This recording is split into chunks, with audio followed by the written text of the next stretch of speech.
Hello, bruvs. We're back with Salem's Children by Mary Leader, a 1979 book that's about witchcraft, but there's hardly any witchcraft in it.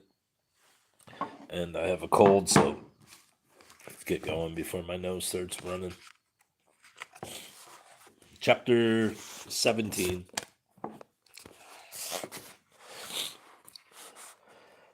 You son of a bitch. You filthy bastard. Chapter 17. Lo, yonder comes the black man with his demons, a hell. There be Indians and Goody Nurse and Goody Esty and the Proctors and Goody Corey and Goody Bishop all dancing round. Don't you see them? There, Goodman Wilkins, your eyes be none too sharp. They're marching round the meetin' house yellin' to get in. Hold the door, guard the windows. Aye, the black man's got me. He's pinching me. Don't, please don't. God in heaven help me. Draw your sword, Mr. Hutchinson. Run him through. Oh, there's the whole hellish bunch at the windows. Aim low, Deacon Ingersoll. 40 devils and a big black woman from Stonington. Fire, fire. Ah, see the blood all over the ground. Devil's blood. They're running away. Someone help Mercy here. She's taken bad. Abigail, what ails ye?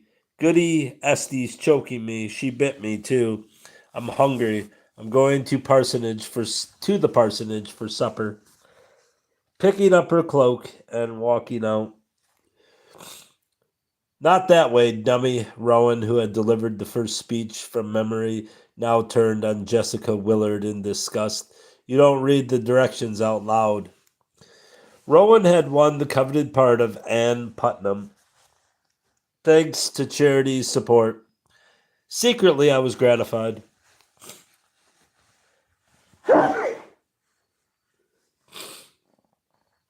Uh,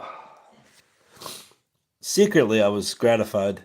Not just because she was my daughter, but a strong role needs a strong actress, and it was daily more and more apparent that Rowan had inherited Owen's talent. If I could just check that artistic temperament. That's all right, Jessica, I soothed the girl. You're doing fine. Rowan has had the script for weeks, and this is your first crack at it. Just remember not to read the words in parentheses. Those are things you're supposed to do, not say. As for you, Rowan, you must really see those spectral Indians and witches outside the meeting house. Anne wasn't just putting on an act, she believed it. That's why she could convince her elders. Pardon? Now, Abigail Williams was just the opposite. I continued. To her, it was all a game. It was fun to be the center of attention and to have adults defer to her. But she couldn't sustain her act. When she got hungry, she said to heck with it and went home. I don't exactly understand what was happening here, Mrs. Llewellyn, Jessica confessed. You mean the demons and Indians were just imaginary? Of course, silly, Rowan laughed. I frowned at her. It's my fault, Jessica, I said. I shouldn't have explained. In this scene, the people have just poured into the meeting house from Ingersoll's Ordinary. We'd call it a tavern. The girls are hallucinating and screaming that Parson Burroughs and his demons are attacking Salem Village. Their elders feel they can that their elders feel they can better defend themselves from the forces of hell, which they imagine they see.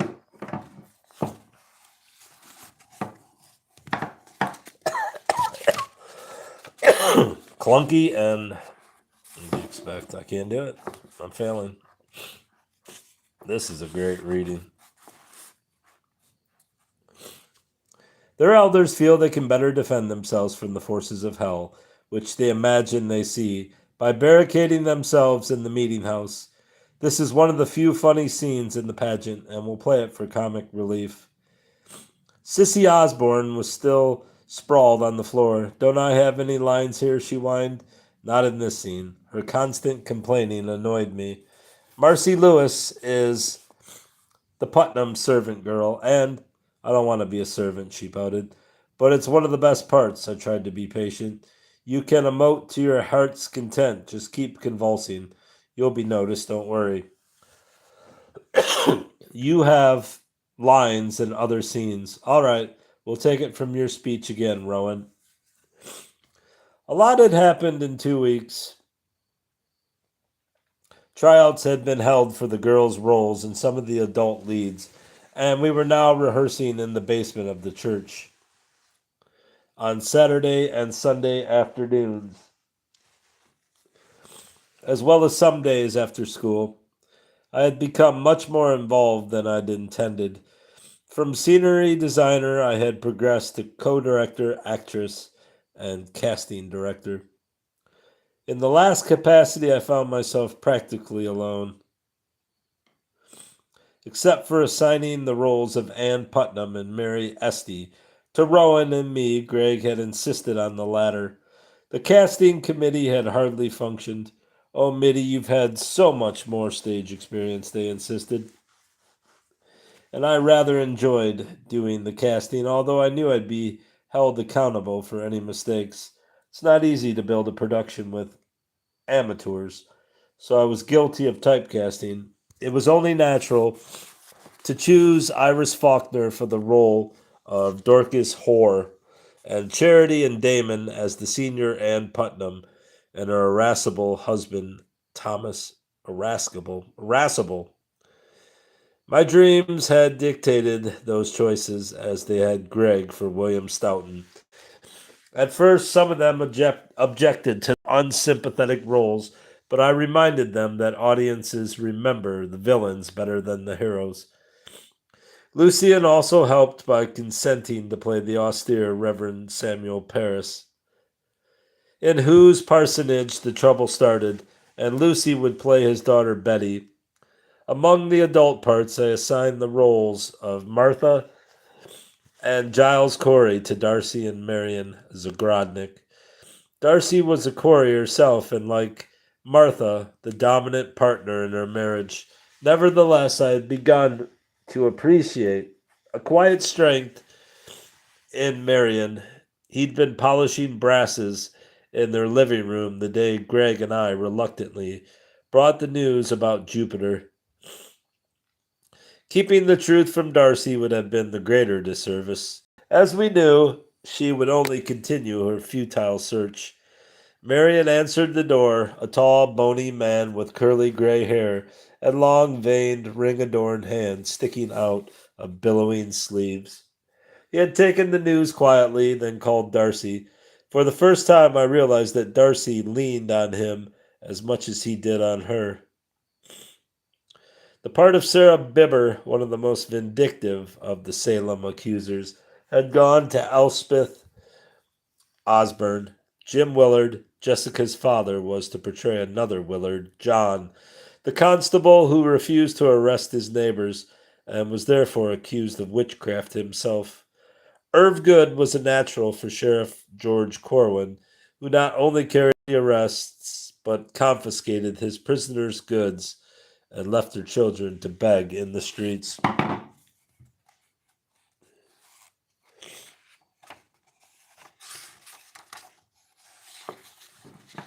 What a what a seamless transition this is. Up to this point, the casting committee went along with my recommendations, but they balked when I suggested that Rhoda and Daryl Jackson play Tituba, the Paris' slave, and her husband, John Indian. What? Such prominent roles to outsiders, someone objected. Then Lucy, Greg, Rowan, and I will all have to resign. I countered, we're outsiders too. They had squirmed, not wanting to give their real reason, but Elspeth finally summed it up. Well, not as outside as the Jacksons. I had anticipated this by calling on the Jacksons and auditioning them privately. Rhoda read her part brilliantly, and Daryl, with some coaching, would shape up. After some argument reinforced by Greg, I won my point. Abigail, what ails ye? Rowan was cueing Jessica again. Goody, Esty's choking me, Jessica read in a monotone. See where she bit me. I'm hungry. I'm going back to the parsonage for supper. She stood there uncertainly. Jessica, I said as gently as possible, even though you're not supposed to read the directions aloud, you are supposed to follow them. Let's pretend your cloak is flying on the table over there. Go and pick it up. That's the girl now. Just march off as if nothing was happening. Okay, sissy, this is where you babble gibberish. You're all going to be doing a lot of ad-libbing, girls. Only watch your language, no modern slang.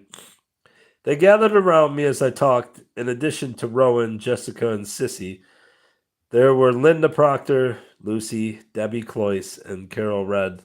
Carol's younger sister Nancy had come just to watch, but she was so cute and pert with her turned up nose and fair hair that I promptly assigned her the role of 5-year-old Dorcas Good, the youngest of the witches.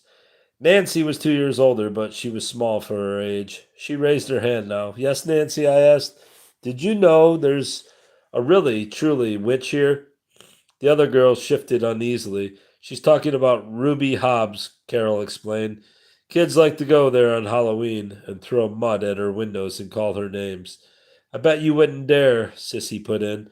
I would so, Carol retorted. Me too, Nancy echoed her sister. We could go tip over her outhouse, Debbie suggested. With her in it, Sissy added. Now wait a minute, I interrupted. I hope you don't mean that. Ruby's no witch. She's just a poor, lonely old woman. She's not poor, Sissy contradicted me. They say her brother buried money in the barn and his ghost guards it. My dad thinks that's baloney, Jessica scoffed. Well, anyway, she's dirty and she's crazy, Sissy retorted.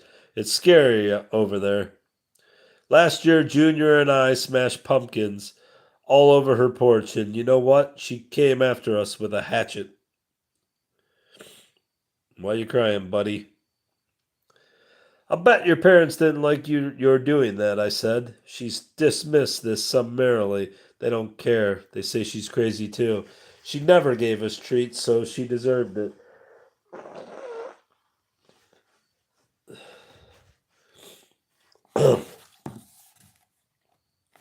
How long is this chapter?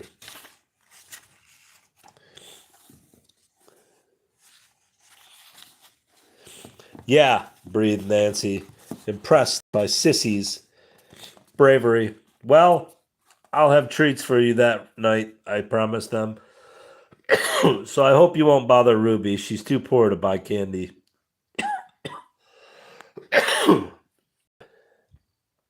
I don't care what Jessie's father says. My folks think she has lots of money stashed away.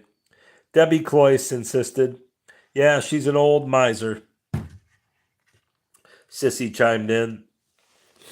My mother says she must have valuable antiques. Mom's just waiting for the old bag to die so she can get some of those things at auction.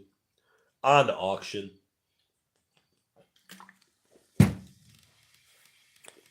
Believe me, there's nothing of real value there. I told them. I've been over there, and you have? In unison, weren't you scared? What's it like? Was it spooky?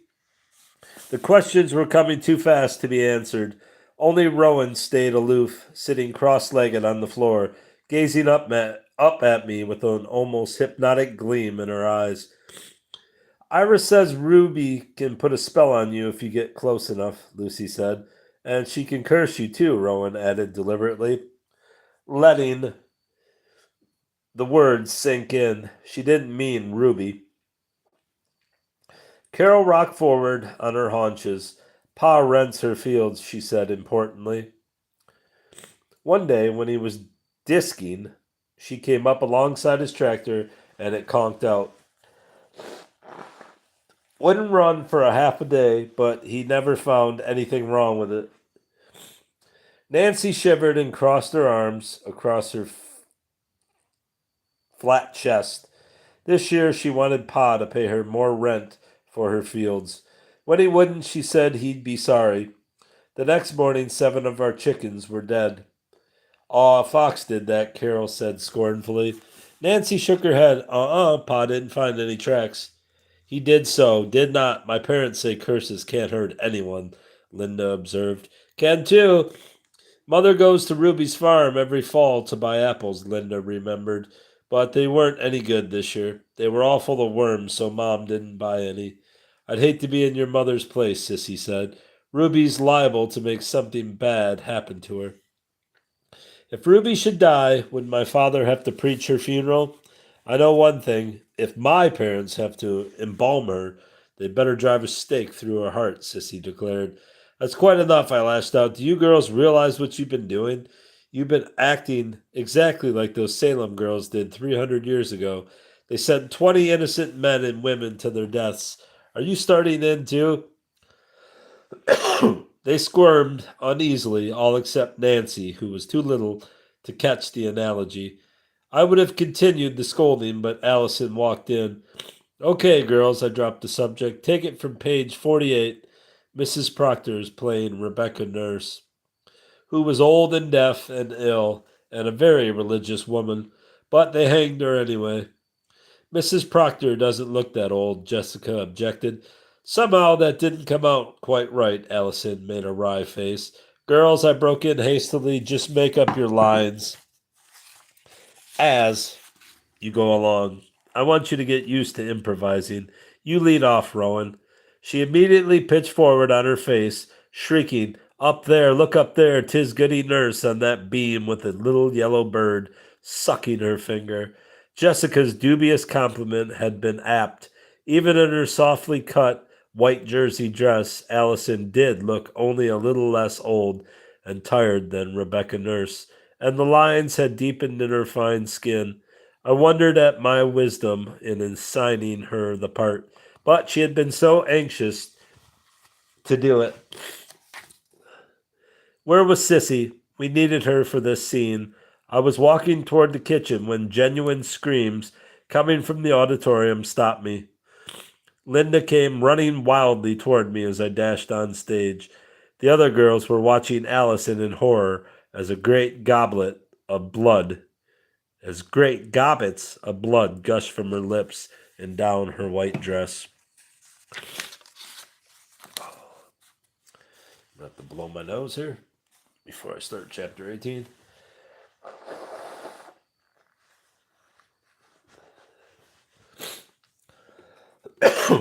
Pardon. Chapter 18. Glois's Market, Peacehaven's only food store, was a missing link between the old-fashioned grocery and the supermarket. Things could still be bought from bins, and the meat was cut to order. The store also served as a women's gossip exchange. 3 generations of Cloyces alternated shifts. They all had high, canted foreheads, grosbeak noses, and disappearing chins, although these characteristics were watered down in Debbie. The youngest member of the family, I generally left my car in Cloyce's parking lot, and after rehearsal, Debbie and I would walk back to the store together. The church and Cloyce's were at opposite ends of Essex Street, the main thoroughfare, along which was clustered what was left of the commercial section. I enjoyed the walk. I had spent too much time up at the Phoenix, and it was fun now to renew my acquaintance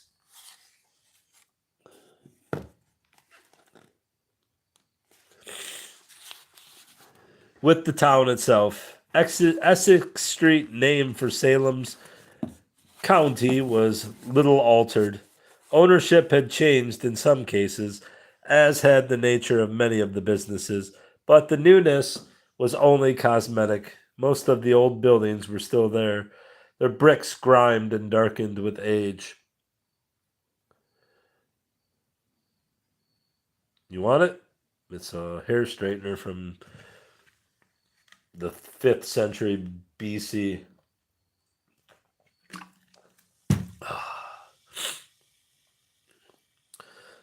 The others generally accompanied us only as far as the patch where the loudspeaker was a modern Pied Piper blaring rock music out into the street. Iris was usually at the door to greet the girls, her yellow eyes daring me to protest. Yeah, it's some old comb. It weighs like 10 pounds. That's why I use it as a weight.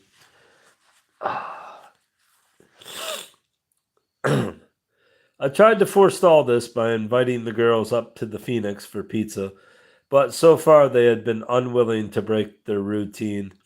For an obvious reason, Peacehaven was peculiarly devoid of boys their age.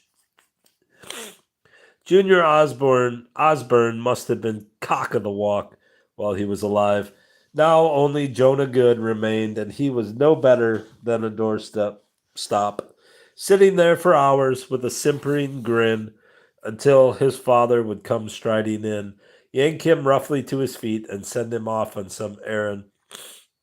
Iris, seeing the girl's need, had partitioned off half the floor space to create the semblance of a discotheque and placed ads in the newspapers in nearby towns, thus attracting boys from there.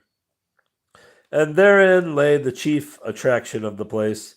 Underneath the orange and white paint of the Clark station, on the corner of the next block, were the recognizable lines of the old Wadham's filling station.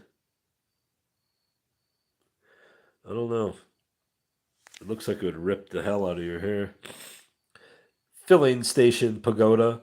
The red brick edifice beyond housed the editorial office of the Peacehaven Puritan and Greg's apartment. The old linotypes stood abandoned in a back room, as the printing had long been contracted out to an offset press in Richland Center. I resisted the temptation to stop in, knowing the whole town would talk. There had been no repetition of the incident in the cave.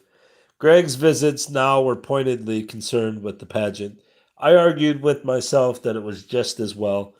I wasn't ready to commit myself either, and Rowan's evident hostility toward him both troubled and annoyed me. Did she expect me to remain a widow forever?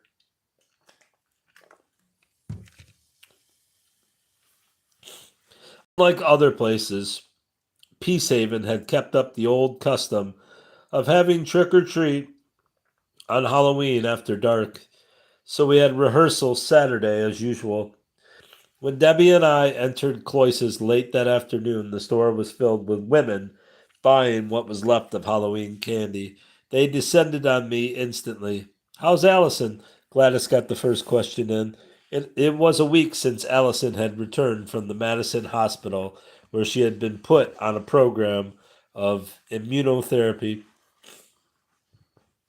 Dana had mounted guard over her to limit the visits of those who came bearing cakes and casseroles and curiosity.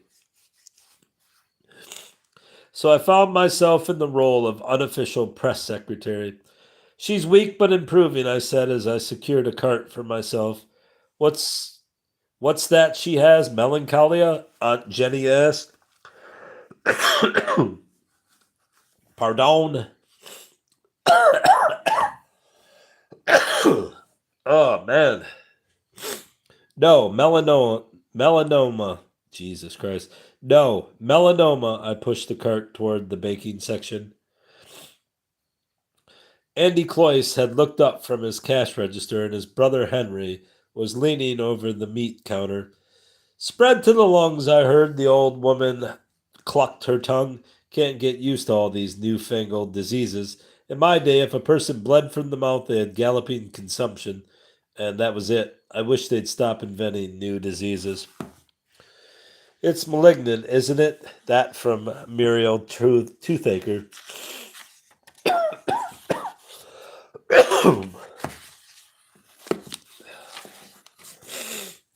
I'm afraid so. What are her chances? What are my chances? I'm too early to tell. It's too early to tell. She could go into remission, I tried to sound encouraging. "I must lend Allison a book I've just read," Gladys remarked. It's about the primal scream, the trauma we suffer at birth. Gives us all sorts of complexes and diseases. So if we can just fiddlesticks, glad. Aunt Jenny interrupted. I was the one that was hurtin' when you were born. Oh no, it hurt me more, far more, mother. I can remember how your pelvic bones nearly busted my head when I pushed through. You should have had a pain in the butt, her mother snorted. You were a breach. That must have been Mariel. I distinctly remember coming head first. Gladys turned to me. Allison simply must try this. It's like being born again. You see, re experiencing your birth rids you of your physical ills, and being born again rids you of your spiritual ills. You must try it sometimes, Mitty. Sometime, Mitty. Elspeth rescued me by coming around from the next aisle at that moment. I hear Ward isn't speaking to Damon. It's worse than that, Gladys asserted. I saw him slug him. I'd just arrived at the church to practice when Ward came tearing up the steps. They were putting Allison into the ambulance, and Ward sent Damon sprawling clear from the church steps. He was yelling something about a pathology report Damon hadn't had done. I remembered the scene all too vividly. After I had relayed Dr. Brune's warning to Ward, he'd gone to Damon, who assured him the mole was nothing to worry about. When Ward saw Allison on the stretcher, blood staining her mouth and white dress, he'd gone berserk. The aftershocks had been more widespread than the initial earthquake. Bruce had rearranged his program at medical school to specialize in oncology. I want to know more about this thing that's killing my mother, he said. He at least had a positive outlet. Linda had none. The hell was that?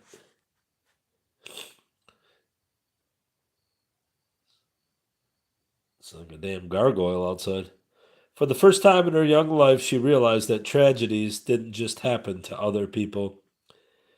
She retreated into a world of her own, vacillating between complete withdrawal and moments of high, unnatural hilarity. She was spending long hours at the patch, as if she couldn't bear to go home and see her mother slip away from her. It just goes to show how many erroneous zones we have, Gladys was saying. If Damon and Ward had, I nudged her. Charity was entering the store with Rosalind. I don't believe you met Rosalind Bishop, Mitty, she said. She turned to Rosalind. Mitty is hesitant about our program for developing Peacehaven. Damon tried to explain it to her, but she didn't understand. I mean to have you and Tyler and Mitty over sometime. Rosalind gave a faint, forced smile. Any time, Charity, she murmured. Mitty obviously isn't a businesswoman. Please, not now, I objected. I have too much on my mind with Allison and the pageant. Of course, dear, my cousin laid her hand on my arm. Oh, I must tell you, I'm redecorating one of the bedrooms. Which do you think Rowan would prefer, blue or green? Or perhaps yellow? Why? I asked uneasily. But didn't she tell you she's to stay at our house? At least once a week. You must share her with me, Mitty. You have two daughters and I have none. Her mouth quivered. Speaking of daughters, Aunt Jenny said to the banker's wife, Mariel tells me yours is out at the witch farm. Rosalind regarded her with eyes of tempered steel. My daughter, she said coldly, is with the Peace Corps. No, she ain't, Aunt Jenny insisted. Mother? Mariel tried to stop her. Mariel's herald told us. The old woman persisted. Mariel's herald. He belongs to the coven now. He said Sharon's out there with a baby. Do you have that crown roast ready, Henry? Rosalind whirled so suddenly. The butcher knocked his cleaver off the chopping block, embarrassed to have been caught listening. Harold could have been wrong, Mother, Mariel protested. Wrong about a girl he's known all of his life? Humph. There was no stopping Aunt Jenny. Harold also said he saw you and Dana out there, Mitty. I said we'd drop by one morning, aware Rosalind had turned her head slightly and was listening. What a sad pair they made. Charity so desperate for a child, and Rosalind so desperate to disown the one she had. Did you see Sharon and her baby? Elspeth had no mercy. I met a lovely girl named Maya, and she had an adorable baby boy, I equivocated as I dumped my groceries. At the checkout counter, Elspeth fell into line behind me. It seems odd, Mitty, she said in her shrill voice, that you would let that Indian woman drag you into a den of witches. What seems odd to me, Elspeth, I retorted, is that with your heritage you should make such an observation. It was an ill-chosen remark. I knew it the moment I'd said it. I'd made no friends this afternoon. Oh, well, I made no converts today with this sick reading. Oh, Jesus. That's all with those two chapters. I cannot go on in this condition reading.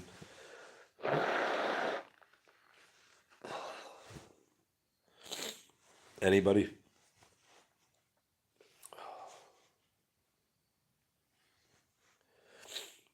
Anybody? All right, I give up.